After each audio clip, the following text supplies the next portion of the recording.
Hey guys, David here with Vares Media, and I hope you're doing good. As you might be able to see from the background, I've been in the process of moving house, and combined with some very hectic projects in the day job, it has not been the most fun time, but maybe getting the A7 IV earlier than anticipated is a highlight.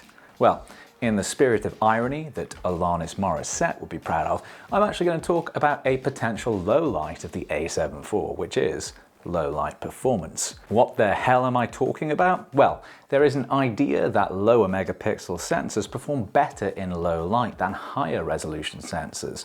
The truth is not quite so simple, but rather than theorize, we are going to do some real-world tests to find out. For this, the A7 IV will face off against the A7C, which has the same sensor as the A7 III. So we can see how the low light performance compares between the latest and prior generation of Sony's mass market maestros. Just before that, we are going to clarify the structure and key elements of our tests. And even before that, if you enjoy the video, then please do like, subscribe, drop a comment, and check out the affiliate links to help support the channel and keep it going. All of which makes a huge difference and is really appreciated. Now, back to test parameters. Both cameras have full frame sensors, but while the A7C has 24 megapixels of resolution, the A7 IV has 33 megapixels, around 38% more. As mentioned in my initial impressions video, the A7 IV also offers 10-bit color depth and the S-Cinetone picture profile, which is a nice advantage over the A7C and A7 III, but it makes our comparison a bit more complicated. So to try and balance comparability with showing the relative strengths and differences of the cameras, I'm using picture profile 10 HLG on both cameras, 8-bit on the A7C and 10-bit on the A7 IV. This also means our findings can be considered consistently against the A7C low light testing I did a few weeks back. I will look at S-Log and S-Cinetone in low light on the A7 IV separately if you folks are interested, but I know comparing 8 and 10-bit S-Log would have been a divergence of its own. HLG is more set up to be used straight out of camera, so hopefully this should make for a more sensible comparison. Last lingering lamentation to log is that everything will be at a 1/50 shutter and the widest possible aperture of my Sony 20mm f1.8, or the lens you're seeing right now for these studio sections, the Sigma 35mm f1.4, with ISO being the variable that we vary. The variable that we vary. Great script, Dave. Perhaps we should go from that face-palming noise over to ISO noise instead. Our first test uses, like an old N64 game, perfect dark. I've expanded the video size so you can see the noise more clearly and in total isolation. I was actually pretty surprised by the results. At lower ISOs, the A7 IV seems to stay cleaner. At 800, for example, this is pretty noticeable. But by 1600 and beyond, the trends that we see for most of the rest of this test start to emerge, with the A7C having bigger and more diffuse noise artifacts compared to more grainy, smaller and more densely packed noise on the A7 IV. This is a logical difference given the resolution differences, but we also seem to observe that the A7C gets more prominent color noise more quickly than the A7 IV, with a shift to green increasingly noticeable by ISO 3200 and especially above that. By ISO 102400, both cameras have gone more green than a carbon-conscious corporate, but the A7C looks something like an unused effect from the Matrix and clearly has a stronger color shift. Checking the Luma waveform in Final Cut gives us another perspective, and we see that the A7 IV again has lower noise at lower ISOs, but then consistently has more noise, or at least more noise movement, for around ISO 3200 onwards. And lastly, if we compare still images, the A7 IV looks cleaner because of the smaller nature of the noise artifacts. So, like my screenplay for a Quentin Tarantino adaptation of Pokemon, this is quite a mixed picture at best. So let's move on to test 2 for a bit more clarity.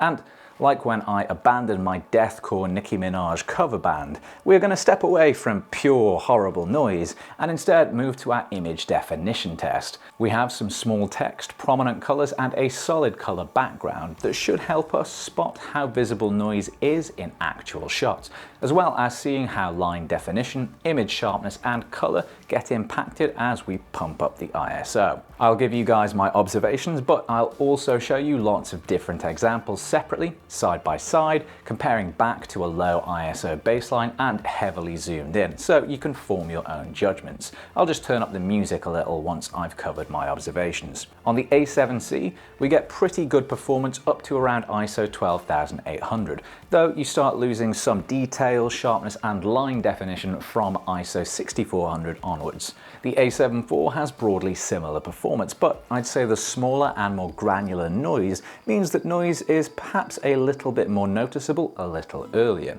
While still fine at ISO 6400, I can spot noise a bit more easily than on the A7C, and the same applies at ISO 12800, where the movement of the smaller noise artifacts seems to catch my eye a tiny bit more than on the A7C.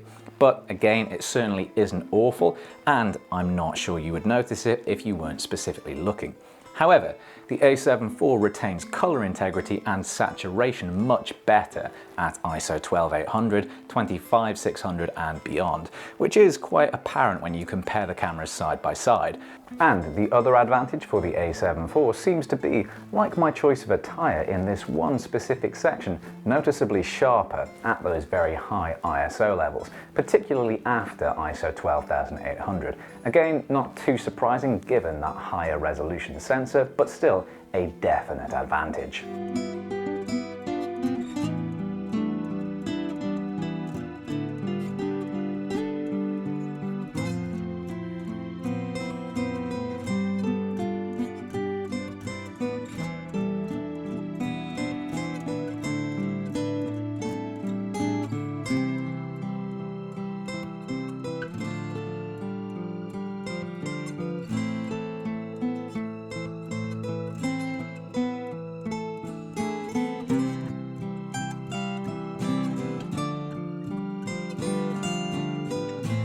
So, now you've seen lots of semi-scientific but undoubtedly unrealistic testing.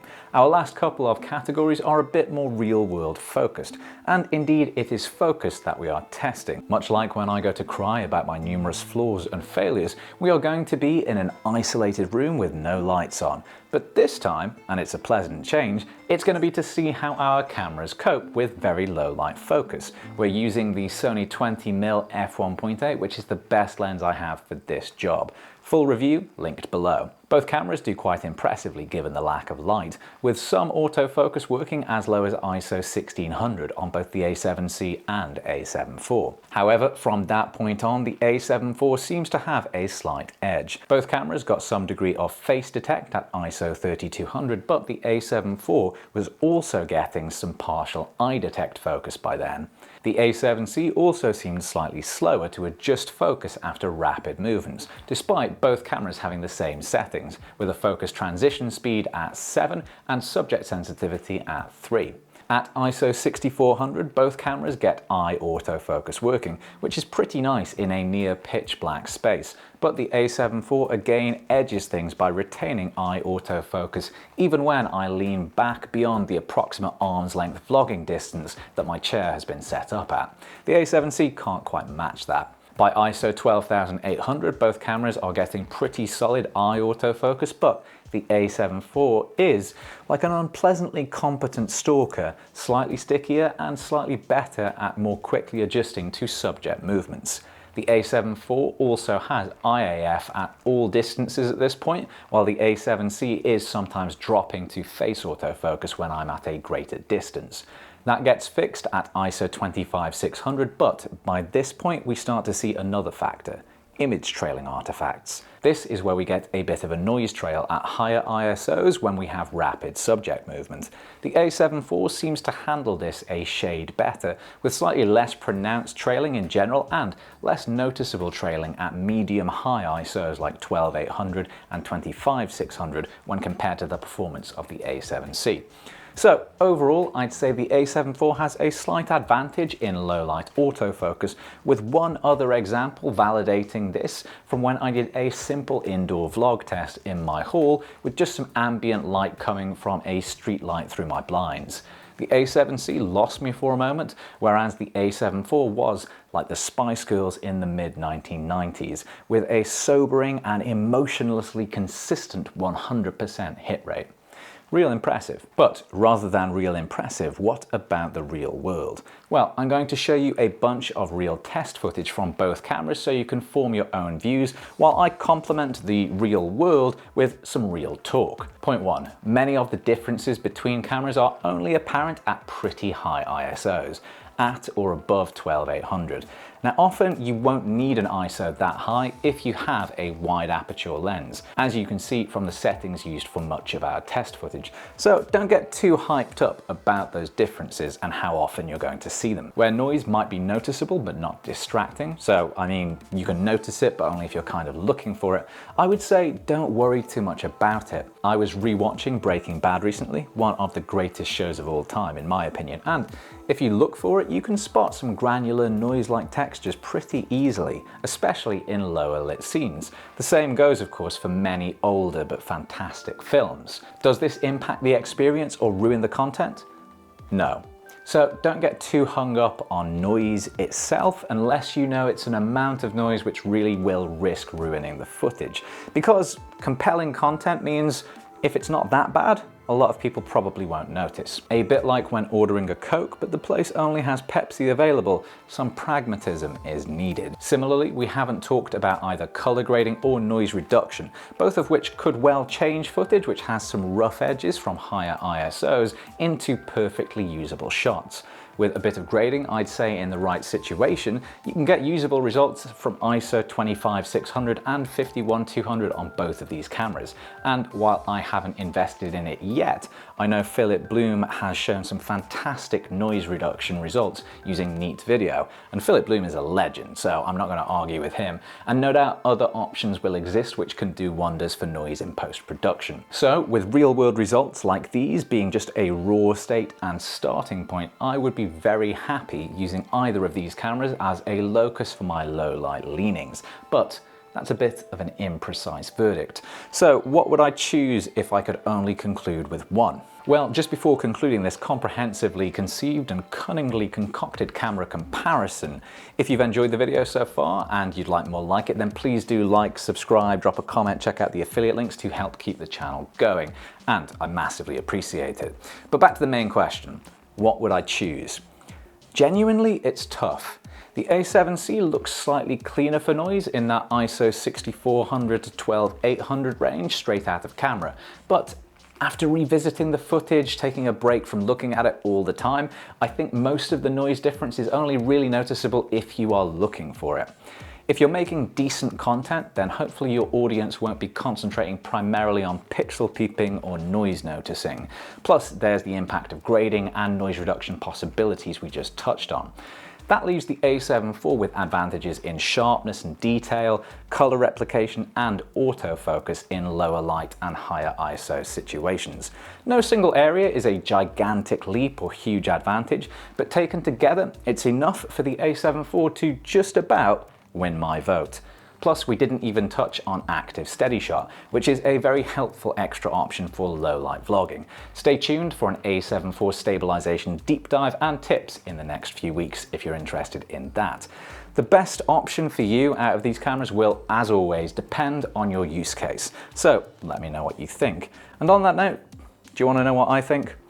I think, until next time, you should take it easy.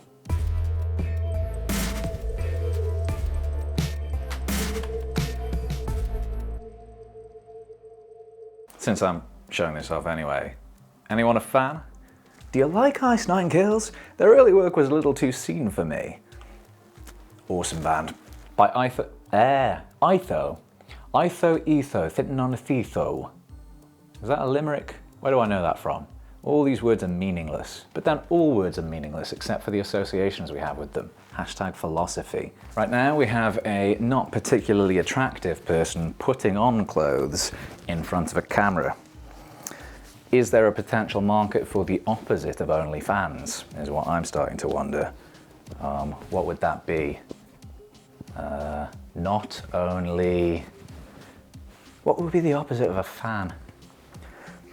Not only heating elements. I mean, it's not the catchiest name, is it? But the concept, you know, hit me up if you're interested in venture capital investments at this early stage. I think you would be foolish to miss out.